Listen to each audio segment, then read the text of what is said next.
Motherfucking Mr. Nightmare. Craigslist, man. Y'all thought I wasn't gonna hit y'all with no video today. Y'all be thinking I be forgetting about y'all, bro. I don't, bro. I just be, you know what I'm saying, be busy. You feel me? And I'm finna start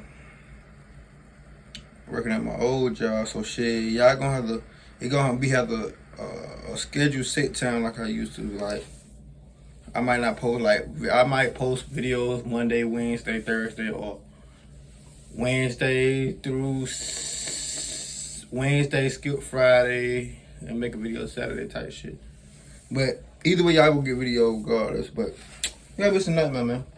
I just be loving to come, you know what I'm saying, chill with y'all, man. Cause I just be coming and doing a video and leaving, man. I really don't be chilling with y'all.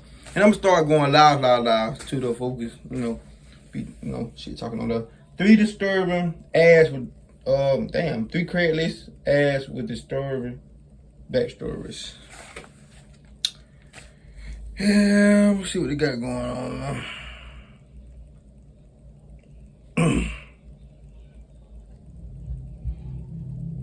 Craigslist is nowhere near what it used to be. It's been replaced by websites like Facebook Marketplace and Poshmark. Maybe a big reason for this stems from not just the rampant scams on the website, but also because it's the go-to site for a lot of creeps. So for old time's sake, here are 3 Craigslist ads with disturbing backstories. This was an ad posted in Kansas City a month ago that a viewer by the name of Christian sent in. It's a harmless-looking ad for an old vacuum cleaner. This was posted in the for sale by owner section and listed as free. It was titled, Free Dirt Devil Vision Bagless Canister. The ad description said, I'm giving away this perfectly working Dirt Devil Bagless vacuum cleaner. My wife and I got a new vacuum and no longer need this. First come, first serve. We'll disclose address after communication. The listing left a phone number to contact, and so Christian replied to the ad, sending a text saying he's interested, and promptly got a response. The reply back was, hello, what is your name? To which he replied, Christian, what's yours? They replied, Jackie, nice to meet you. The vacuum is all yours. When can you come pick her up? Christian replied back, if you could hold it for me until tomorrow, I'd come then. They replied back, okay. So the next day, the seller sends a follow-up text. Hello, Christian, what time can you pick up the vacuum? 8 o'clock if that works for you. What's the address? They replied back, sounds good to me. Give me a call. I'll explain how to get here. Huh? So at this point, Christian calls the number as directed, and a man's voice answers the phone. Not the female voice he was expecting after the seller introduced themselves as Jackie. Christian asked if this were Jackie he was speaking with, and the man said no, that's his wife, and that she's not available right now.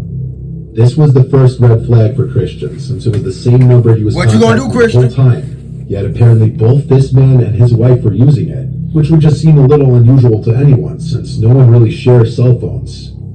The man on the phone introduced himself as Brock and explained how to get to the location. Lester! He gave Christian the cross streets to what he described as his warehouse, which he'd have to open the gate for. Christian had a pretty normal reaction, asking what he meant. They're doing too much just to get a fucking vacuum. Too much just to get a vacuum cleaner, bro. You're doing too much, bro. Since it was the same number he was contacting the whole time. Bring it to me. Yet apparently both this man and his wife were using it, which would just seem a little unusual to anyone, since no one really shares cell phones. The man on the phone introduced himself as Brock and explained how to get to the location. He gave Christian the cross streets to what he described as his warehouse, which he'd have to open the gate for. Christian had a pretty normal reaction, asking what he meant by warehouse, because he was expecting to be given a regular home address to pick up this relatively small item. That's a second red flag. Christian that he owned part of a small warehouse where he and his wife would store a lot of their old belongings and stuff. Actually, three red flags. That's actually 3. Cause 1, he said he ain't gonna send a location, call him. That's 1 red flag. 2, he said him and his wife, he lied and said that he was Jackie. That's a bitch name. It's not a nigga name. 3, now he talking about some damn warehouse. Bro, if you don't see these red flags, who finna do all this for a fucking vacuum cleaner, bro? Y'all be blowing me. I'm already high, bro. Fucking vacuum. So we're going to sell. He claimed to be a wholesaler. Christian agreed to come to this. At 1-800-CONTACTS, we're here for people like Bob, who's about to run out of contacts at 3 a.m. That's specified location at 8 o'clock near Grandview, which is south of Kansas City. The specified cross streets led him to a quiet T intersection in an area with nothing but unmarked buildings that resembled warehouses. Christian parked his car and found the gate that he was told to meet Brock at. When he texted him that he was there, the gate started to roll open automatically, and beyond the gate was a long driveway between two different brick buildings leading into darkness. Christian called Brock, who rejected the call. Man, that nigga just said 2 more. That'd make it 5 red flags. 5 red flags that you just ain't catching on to, man. You got, okay, I ain't react to the other 2 yet. But I can tell you right now, ain't nobody fucking with this dummy right here. It's 5 red flags. Now, adding on to the 3 I just called out. 1, where they got you at,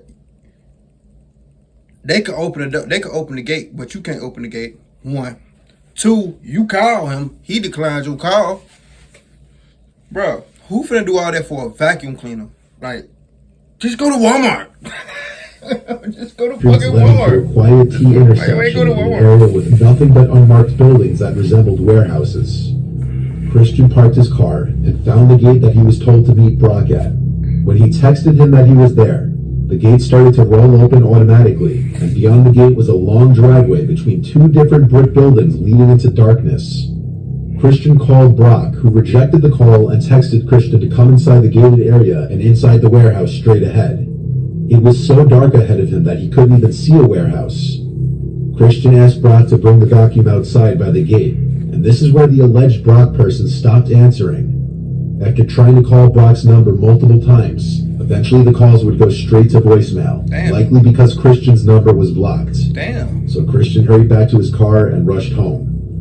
Upon checking on the ad once he got home, the listing was taken down. Doing a reverse phone lookup, he found that the number didn't come up on any phone book websites.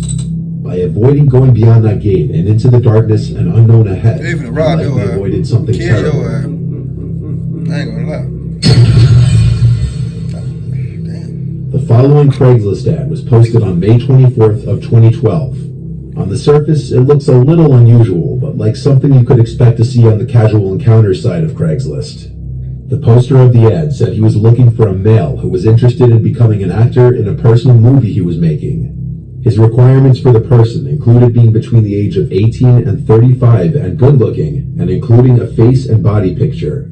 He also stated he wasn't going to pay them anything, as the movie was strictly for his own pleasure. At the bottom, he states he's not looking for sex. The poster of this ad was Luca Rocco Magnota.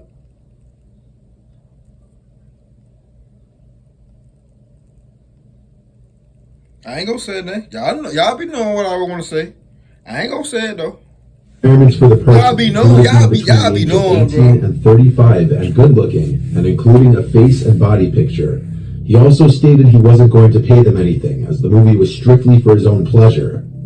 At the bottom, he states he's not looking for sex. The poster of this ad was Luca Rocco Magnota, a notorious that shit don't make no goddamn sense. Documentary made after him. The unfortunate soul who responded to this ad was 33-year-old John Lynn. Luca spent a lot of time in mental hospitals growing up, and in 2002, he was diagnosed with schizophrenia. He first attracted online attention when he started posting videos of cats. Not cute videos, though. In 2010, a series of videos were posted online. I think I heard something about this. Showed Luca suffocating and drowning kittens. These were not his first crimes. He had already been convicted of fraud in 2004 after racking $17,000 on a friend's credit card. And in 2005, he was accused of sexually assaulting a woman. The videos spawned outrage over the internet, and an online community of people formed to work together to try to find the man behind the videos. A tip led them to Luca, and around this time, Luca posted another video in which he fed a cat to a snake and started hinting that his victims might shift to humans. Unfortunately, 33-year-old student John Lynn was the one to have the misfortune of being Luca's first human victim. John was a... I always start with the kittens, don't it? I mean, the animals, don't it? God damn, what the fuck going on? Yeah, I always start with what the fuck is going on? Oh, yeah, I always start with motherfuckers. Only Concordia University I always start with the animals. Who didn't have many friends. I have Michael Myers don't start killing motherfuckers. and had only been in Canada for a couple of years. Jun responded to Luca's ad, and they met that same night. Security footage captured them entering Luca's building. And that night, Jun sent a text to his ex that he would see in the morning, saying good morning. It would be his final text. The next day, Luca posted another video called One Lunatic, One Ice Pick. The video captured the savage murder of Jun Lin. In it, Luca stabbed Jun with an ice pick while he was tied up, before performing unspeakable acts and dismembering his body.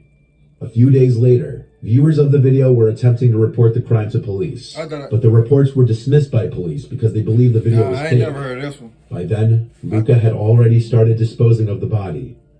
CCTV footage captured him throwing bags into a bin while wearing John's t-shirt. I just didn't know the whole concept, like the Ken shit. I knew it was something like that, but I don't know who the fuck. I read this in somebody's story like that. I think it wasn't that chapter. Nah, it wasn't that. Nah, it was somebody, but I seen the video. I seen the video for with dude that, I think that shit was on Facebook. Yeah, that shit was on Facebook. I'm tripping hard. On the 29th of May in Montreal, Mike Nadu, who worked as a janitor, found a suitcase that had been sitting outside the apartment building he worked at for days. Damn. He ignored it until the suitcase started emitting a foul smell. Upon opening it, he found John's torso inside. So the curiosity, I guess, got the best of us. We said, let's open this and see what's in there. So there was a small lock. We cut it. We opened up, and there was a torso with no head and just, Lucas sent the rest of John's severed limbs to various different political parties and elementary schools. Eventually, police suspected that Luca had traveled to Europe, and this was confirmed. He sent to elementary schools? That's a sick motherfucker. Now, why they let him off on some goddamn good behavior shit? Lucas sent the rest of John's severed limbs to various different political parties and elementary schools.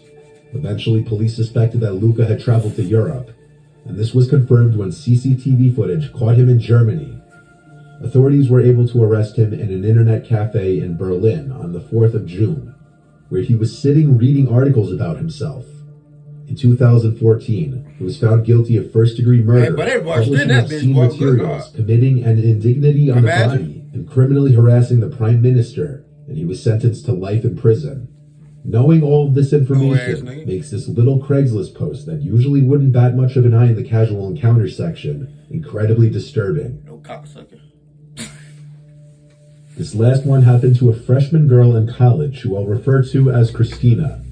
Christina was strapped for cash and was looking to sell her prom dress and other dresses she no longer planned on using. So she made a listing on Craigslist with pictures of all the dresses, including 2 pictures of her wearing the prom dress. Christina left her number in the Craigslist ad to be contacted on, which for a young girl putting 2 pictures of her body on Craigslist wasn't a good idea. Not surprisingly, she got a phone call within the hour. It was someone who claimed to take interest in the dresses. It was a man on the other end, who she says sounded anywhere from 35 to 55. Damn. A slightly raspy voice. Damn. He said he was calling about the dresses she posted on Craigslist. To her surprise, because she would obviously expect... Dummy. We got another dummy. Oh my God. Why would an old man be calling about a dress? And I bet she gonna go through with it and try to beat him. I ain't even watched the video, and I don't know, bro. Only females to call or text and inquire about the dresses. He explained that he was looking to buy the dresses for his girlfriend as a gift, and he wanted to know if they'd fit her.